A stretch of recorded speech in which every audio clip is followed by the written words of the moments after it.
মাত্র 2টি লবঙ্গ কাগজের উপর রেখে এই আমলটা করুন।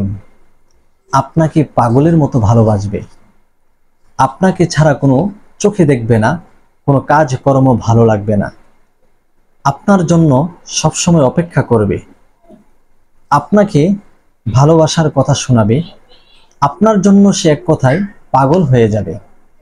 এতই গুরুত্বপূর্ণ হতে যাচ্ছে আজকের এই আমলটি। যদি ধৈর্যের সাথে সম্পূর্ণ ভিডিওটি দেখেন এবং শুনেন, ইনশাল্লাহ সে মতে আমল করেন, তাহলে কাজ হয়ে যাবে। পৃথিবীতে কেউ কারো ছাড়া সহযোগিতা অথবা সামনে অগ্রসর হতে পারে না। একজন আরেকজনের প্রয়োজন পড়ে, একজন আরেকজনের সাথে তার মনের মিলন হয়, মন মিললে তাদের মধ্যে ভালো লাগে, তো সেই ভালো লাগাকে ভালো লাগা কাজ করে। প্রিয় দর্শক, এমনই ভাবে আপনি যদি কাউকে পছন্দ করে থাকেন, কাউকে ভালোবেসে থাকেন, অথবা স্বামী স্ত্রী মধ্যে খুব মিল মহাব্বত ছিল, কোনো শত্রু এসে আপনাদের মধ্যে ঝামেলা সৃষ্টি করে দিয়েছে, কোনো শত্রু এসে আপনাদের মধ্যে কুফরি কালাম, জাদুটনা, ব্ল্যাক ম্যাজিকের মাধ্যমে আপনাদের দুজনের মধ্যে ঝগড়া, কলহ, ফাসাদ সৃষ্টি করে রাখি একের পর এক। আপনারা চাচ্ছেন স্বামী স্ত্রী এক হতে, আপনারা চাচ্ছেন নতুন করে সংসার গড়ে নিতে, আপনারা চাচ্ছেন আগের চাইতে সুন্দর জীবনটা গঠন করতে, তাহলে আমি বলবো এই আমলের বিকল্প নেই। এই আমলটি এতই গুরুত্বপূর্ণ, এই আমলটি এতই কার্যকরী যে আপনি আমল করলেই ইনশাল্লাহ হাতে নাতে ফল পেয়ে যাবেন। মাত্র অল্প সময়ের ভিতরে আপনার হাতে নাতে ফল পেয়ে যাবেন। এই আমলটি কিভাবে করবেন অবশ্যই জানতে হবে। জানার জন্য সম্পূর্ণ ভিডিওটি দেখতে হবে। যারা আমাদের চ্যানেলে নতুন আসছেন, দয়া করে চ্যানেলটি সাবস্ক্রাইব করবেন। যারা অলরেডি সাবস্ক্রাইব করেছেন, আপনাদের জন্য অনেক অনেক ভালোবাসা রইল, এবং সবাই ভিডিওটি এখনই শেয়ার করে প্রচার করুন। প্রিয় দর্শক, এই আমলটি করার জন্য সর্বপ্রথম আপনাকে এরকম একটি সাদা কাগজ নিতে হবে। আমার কাগজটা লিখিত, কিন্তু আপনি নেবেন সাদা কাগজ। সাদা কাগজ নিয়ে 2টি লবঙ্গ নেবেন, যেটা গোলমরিচ বলা হয়, যেন ভাঙ্গা না হয়, উপরে যেন মরিচ থাকে।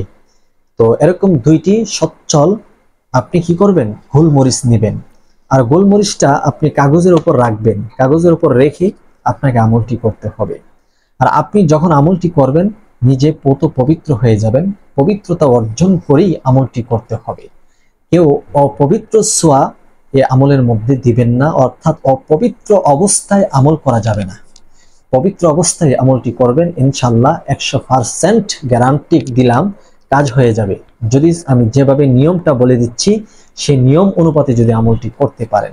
আপনাকে ধৈর্যের সাথে আগে শুনতে হবে। প্রিয় দর্শক, এখন আপনি পবিত্রতা অর্জন করেছেন, আমলটি করতে চাচ্ছেন, 3 বার ইস্তেগফার আদায় করেন।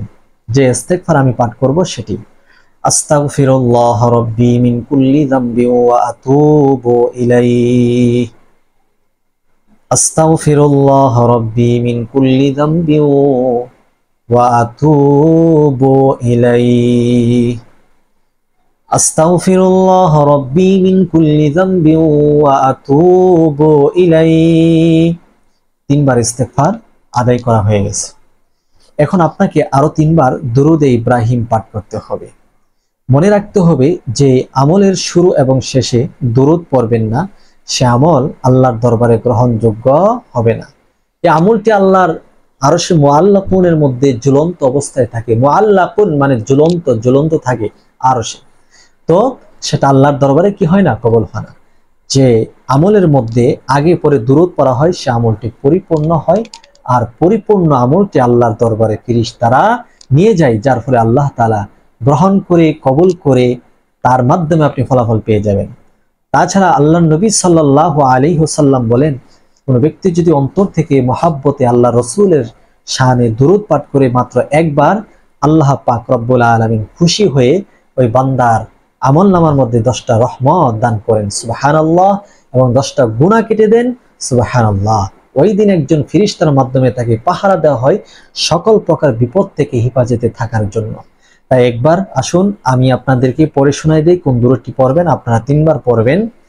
আল্লাহুম্মা সাল্লি আলা মুহাম্মাদ ওয়া আলা আলি মুহাম্মাদ কামা সাল্লাইতা আলা ইব্রাহিম ওয়া আলা আলি ইব্রাহিম ইন্নাকা হামিদুম মাজিদ। اللهم بارك على محمد وعلى آل محمد كما باركت على إبراهيم وعلى آل إبراهيم إنك حميد مجيد। এরকম ভাবে তিনবার দুরূদ শরীফ পাঠ করে নেবেন। এরপরে আপনাকে আমলটি করার জন্য ওই সাদা কাগজের মধ্যে আপনি দুটি লবঙ্গ যে নিয়েছেন, দুটি লবঙ্গ এভাবে রাখবেন। ওই দুটি লবঙ্গ থেকে একটি লবঙ্গ হাতে নেবেন, এইভাবে লবঙ্গের যে গোলাকার চিহ্নটা এটা সামনে রাখবেন। সামনে রেখে আপনি পাঠ করবেন ইয়া বাইসু ইয়া বাইসু ইয়া বাইসু ইয়া বাইসু ইয়া বাইসু ইয়া বাইসু। এরকম ভাবে 7 বার ইয়া বাইসু পাঠ করে নেবেন। যখন 7 বার ইয়া বাইসু পাঠ করা হবে, লবঙ্গের উপর একটি ফু দিবেন। এরপর লবঙ্গটি এক সাইডে রেখে দিবেন কাগজের। দ্বিতীয় যে লবঙ্গ আছে ওটা হাতে নিয়ে আবার পাঠ করবেন ইয়া বাইসু ইয়া বাইসু ইয়া বাইসু ইয়া বাইসু ইয়া বাইসু ইয়া বাইসু। যখন 7 বার ইয়া বাইসু পাঠ করা কমপ্লিট হয়ে যাবে, তখন আপনাকে আরো একটি ফু দ্বিতীয় লবঙ্গের মধ্যে দিতে হবে। যেমন তো আপনারা দুজনের মনের মিল একত্রিত হওয়ার জন্য, প্রেম ভালোবাসা গভীর হওয়ার জন্য আমলটি করবেন। সেহেতু 2টা লবঙ্গ নেবেন। প্রথম লবঙ্গের মধ্যে 7 বার ইয়া বাইসু পাঠ করে যাকে আপনার মনের সাথে মন মিলাতে চান, যাকে আপনার প্রেমে আসক্ত করতে চান, তার নামটা বলে ফু দিবেন যে মুখের জন্য আমলটি করা হচ্ছে, আল্লাহ আপনি কবুল করুন। এরপরে লবঙ্গটি রেখে দিবেন। দ্বিতীয় লবঙ্গ নিয়ে 7 বার ইয়া বাইসু পাঠ করে লবঙ্গের উপর ফু দেওয়ার পূর্বে বলবেন যে এই লবঙ্গটি আমার উদ্দেশ্য করে পাঠ করলাম, আমিও যেন তাকে ভালোবাসি, সে যেন আমাকে ভালোবাসে, সে উদ্দেশ্য করে আমার নামের উপর ফু দিলাম। এইভাবে আপনি 2টা লবঙ্গ একত্রিত করে দিবেন। 2টা লবঙ্গ একত্রিত করে আপনি 2টা লবঙ্গকে একত্রিত করে কালো সুতার মাধ্যমে এটাকে পেঁচাবেন। কিছুটা পেঁচ দিবেন যাতে 2টা লবঙ্গ আলাদা না হয়ে যায়, একসাথে থাকে। এরপরে যে কাগজটা নিয়েছিলেন পরিমাণ মতো ওই কাগজে রেখে এটাকে প্যাকেটিং এর মতো করে নেবেন, বলে বাস করে নেবেন। প্রিয় দর্শক, এটা যখন বলে বাস করে নেবেন, তখন 7 দিন পর্যন্ত এই 2টা লবঙ্গ একত্রিত রাখবেন। এবং একত্রিত কোথায় রাখবেন? আপনার সাথে রাখতে পারেন, বালিশের নিচে রাখতে পারেন। 7 দিন রাখবেন। 7 দিন যখন পার হয়ে যাবে, তখন আপনার সাথে অথবা বালিশের নিচে যে রেখেছেন এখান থেকে স্বচ্ছ পরিষ্কার পানির মধ্যে ফেলে দিবেন অথবা মাটিতে দাফন করে দিবেন। ইনশাল্লাহ স্বামী স্ত্রীর মধ্যে এমন মিল মহাব্বত হবে, স্বামী স্ত্রীকে ভালোবাসবে, স্ত্রী স্বামীকে ভালোবাসবে। অথবা কোনো সন্তান আদির জন্য যদি আমলটি করতে চান, যে সন্তানের জন্য বশ করতে চাচ্ছেন, ওই সন্তানের নামের উপর আপনি ফু দিবেন। আল্লাহর অশেষ রহমতে আপনাদের সন্তান পিতামাতা ভক্ত হবে, আপনাদের কথা শুনবে, আপনাদের মধ্যে কোনো কলহ দ্বন্দ্ব সৃষ্টি হবে না। কারা কারা আজকে আমলটি করতে চাচ্ছেন, অবশ্যই বৈধ পথে আমলটি করতে হবে।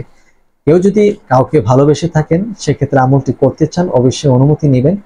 আপনার সাথে পরামর্শ করার পরেই আপনাকে অনুমতি দেওয়ার চেষ্টা করব ইনশাল্লাহ। আর অনুমতি ছাড়া কেউ আমলটি করবেন না।